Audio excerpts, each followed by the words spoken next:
प्यारे साथियों, आज मैं एक टॉपिक लेकर आया हूँ। एक कानून है यूजीसी कानून, और ये कानून आप देख लेते हैं, समझने की आवश्यकता है ये कानून है क्या। कहता है कि यूजीसी कानून क्या है, अगड़ी जाति के लोग क्यों कर रहे हैं विरोध, जानिए क्यों गरमाया है प्रकरण। ठीक है साथियों, यूजीसी एक कानून है। यूजीसी का सबसे पहले फुल फॉर्म जान लिया जाए कि ये है क्या।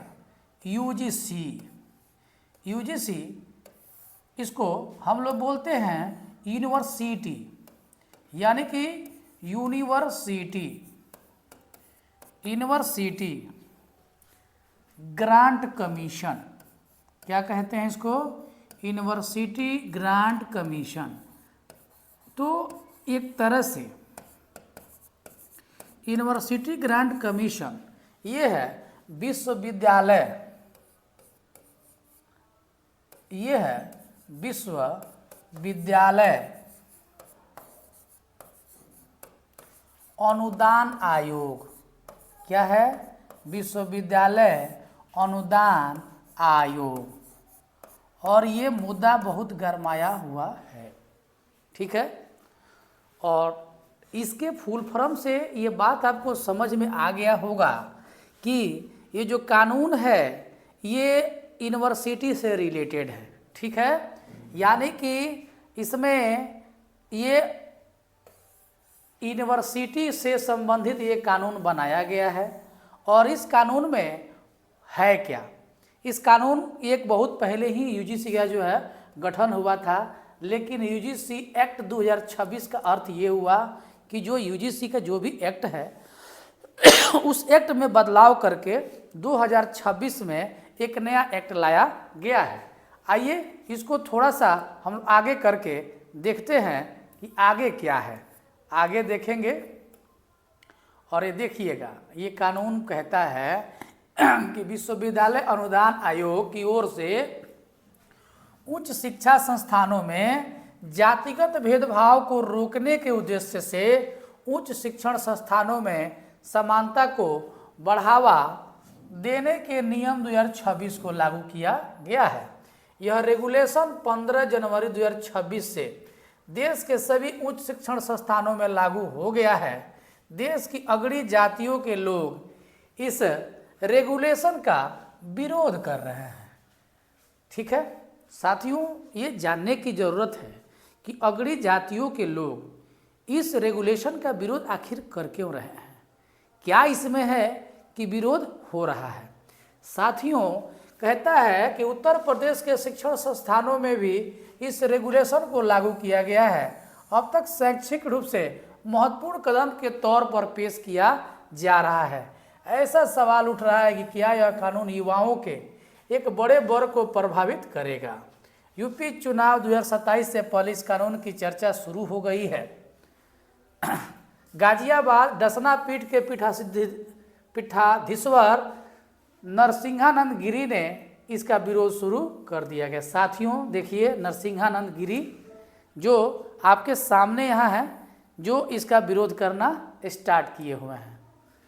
समझने की आवश्यकता है साथियों कि इस नियम में पहले है क्या, तब हम लोग करेंगे चर्चा। इस नियम में आखिर क्या है कि ये लोग इसका विरोध कर रहे हैं, अगड़ी जाति के लोग विरोध कर रहे हैं। तो इसको हम लोग को समझना है थोड़ा सा, और हम लोग आगे चलते हैं और देखते हैं कि इसमें करते क्या हैं। देखिए दिल्ली जा रहे थे अनशन करने। कहता है कि यूजीसी एक्ट के विरोध में नरसिंहानंद गिरी विरोध प्रदर्शन शुरू किया। शुक्रवार को डसना देवी पीठ के पीठाधीश्वर जंतर मंतर पर एक्ट के विरोध में अनशन करने जा रहे थे। इसी क्रम में गाजियाबाद में उन्हें रोका गया। पुलिस उन्हें नज़रबंद कर दिया। उन्होंने यूजीसी एक्ट का जोरदार विरोध किया। योगी सरकार पर स्वर्ण समाज का मुद्दा उठाने पर रोके जाने का आरोप लगाया।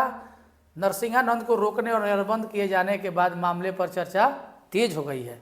तो यानी कि उनकी गिरफ्तारी भी इस पर हुई है। साथियों, और भी आगे हम लोग आते हैं, तब चर्चाएं होंगी। हम लोग देखिए, अब क्वेश्चन है कि क्या है नया कानून, क्या है नया कानून? तो विश्वविद्यालय अनुदान आयोग ने उच्च शिक्षण संस्थानों में जातिगत भेदभाव को रोकने के उद्देश्य से उच्च शिक्षण संस्थानों में समानता को बढ़ावा देने के नियम 2026 लागू कर दिए हैं। यह रेगुलेशन 15 जनवरी 2026 से देश भर के विश्वविद्यालय और महाविद्यालयों में प्रभावी हो गया है।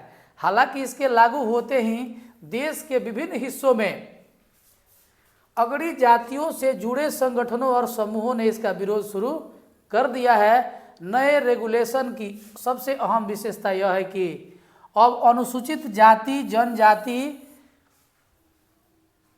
के साथ साथ पिछड़ा जाति को भी जातिगत भेदभाव की परिभाषा में शामिल किया गया। साथियों, समझने वाली बात यही है।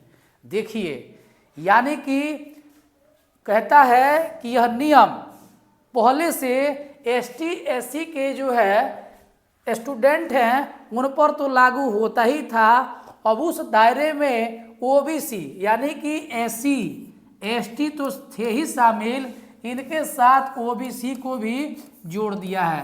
प्यारे साथियों, आपको यह समझना होगा कि एसटी एससी एक्ट जो लागू होती थी, अब वही एक्ट जो है ओबीसी के द्वारा भी लागू होगा। ये अहम बात है। लेकिन मैं आपको बता देना चाहता हूँ कि एसटी एससी एक्ट जो है के साथ ओबीसी के द्वारा भी अगर ये एक्ट लागू होता है तो साथियों ओबीसी को भी एसटी एससी एक्ट में ही डाल देना चाहिए। इनको भी ओबीसी को अलग रखने की क्या जरूरत है? ओबीसी वालों को भी एससी एसटी में ही डाल देना चाहिए। और ये भी बात जानने वाली है कि आप समझ नहीं रहे हैं, इसके एक चुनावी जो है मुद्दा हो सकता है। मैं ये बताना चाहता हूँ कि अभी इसकी क्या जरूरत पड़ गई। ऑलरेडी एससी एससी के स्टूडेंट ऑलरेडी जो है ये यूजीसी उनको फॉलो जो है कर रहा था। एसटी एससी को चुनावी महासमर में ओबीसी को डालने की क्या जरूरत पड़ गई? मेरे को बताने की जरूरत है साथियों सरकार को। ये यूजीसी रेगुलेशन के बातों पर ध्यान न देकर प्रोफेसरों की बहाली जो है करता, कॉलेजेस में बड़े संस्थानों में नए नियम से नियमित रूप से क्लास जो है चलवाता, नए नए रिसर्च पे सरकार ध्यान देती, तो मुझे लगता है कि शिक्षा कहीं आगे चला जाता। आज सरकार को यूजीसी ये 2026 बनाने की क्या जरूरत हो गई? और किसी के भावनाओं को ठेस पहुंचाने की क्या जरूरत जो है आ गई कि सरकार ने ओबीसी को भी अधिकार दे दिया। ये कौन सा बड़ा जो है अधिकार है? बहुत लोग इसको सही ठहरा रहे हैं, लेकिन इसका क्या दुरुपयोग हो सकता है सरकार ने इस पर नहीं सोचा है। केवल अच्छाई पर ध्यान सरकार ने दिया है, इसमें बुराई भी है। आप लोग को नहीं पता है, मामले जो दर्ज हैं, जो एसटी एससी मामले जो दर्ज हो रहे हैं, एसटी एससी जो है कैंडिडेट्स इसका दुरुपयोग भी करता है, इसका मजबूरी का फायदा भी उठाता है। और अब ओबीसी के बहुत सारा वर्ग जो है ये भी जो है मजबूरी का फायदा उठाएगा। सरकार को सोचना चाहिए कि इन सब बातों पर ध्यान न देके इन संस्थानों में बड़े बड़े शोध के कार्यक्रम कराने जो है चाहिए। सरकार इस पर ध्यान नहीं देगी, सरकार को बुरा लग जाएगा। हम लोग भी पढ़ाते हैं, हम लोग भी ओबीसी से आते हैं, लेकिन मैं ये मानता हूँ कि इसकी कोई आवश्यकता नहीं थी। यूजीसी 2026 की कोई आवश्यकता नहीं थी, क्योंकि यूजीसी के रूल में ऑलरेडी एसटी एससी के जो है अधिकारों की रक्षा के लिए यूजीसी एससी एसटी को तो जो है अधिकार दिया ही था। इनकी जरूरत कोई थी ही नहीं। अगर कर दी है तो हो सकता है कि सरकार में बैठे हुए लोग हम लोग से बहुत जो है बड़े बड़े थिंक टैंकर हैं, हो सकता है कि इसको सोचकर लाए होंगे। लेकिन इस जो है क्या बोलते हैं वीडियो के माध्यम से मैं ये बता देना चाहता हूँ कि मैं भी इसका विरोध करता हूँ। धन्यवाद।